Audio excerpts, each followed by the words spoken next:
તો આ તરફ ગીર સોમનાથની વાત કરીએ તો વેરાવળ બાયપાસ નજીક આવેલી નગરપાલિકા સંચાલિત ડમ્પિંગ સાઇટમાં અચાનક ભીષણ આગ ભભૂકી ઉઠી હતી।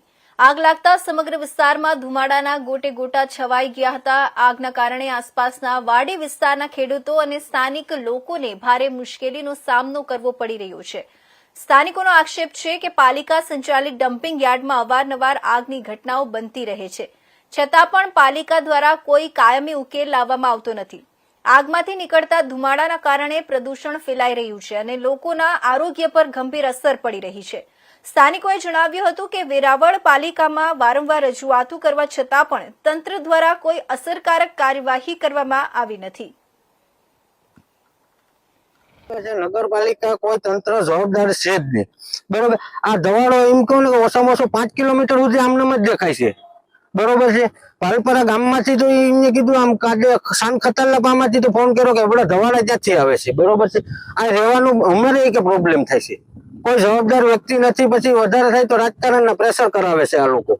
નગરપાલિકાને કેટલી વખત જાણ કરવામાં તો કોઈ વાત બાકી જ નથી રાખ્યું। અમારે ફોન જ બ્લેકલિસ્ટમાં નાખી દીધા છે। લોકોને જ્યારે ધોવાડાથી કેવું હાલાકી બહુ હાલાકી ખરાબ છે। માલ ઢોરને માણસને બધીને રહેવું બહુ અઘરું થઈ જાય છે। બગીચામાં તો એ તો અમે આશા રાખી જ નથી કે 1 રૂપિયાની આવક થાય। મારું નામ છે હિતેશભાઈ નારાયણભાઈ પટેલ।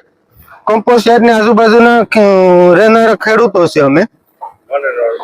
આગ લાગી છે ડમ્પિંગમાં, શું કહેશો?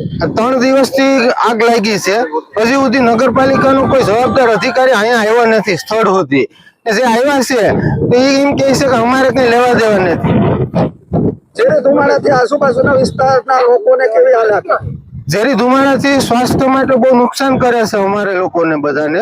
બાળકો છે, ડિસેબલ લોકો છે, એ બધાને શ્વાસ લેવામાં પણ બહુ પ્રોબ્લેમ થાય છે।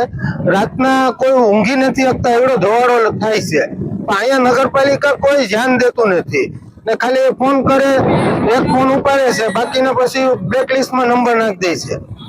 નથી કોઈના કોલ રિસીવ કરતા કે કોઈ જવાબ નથી આપતા।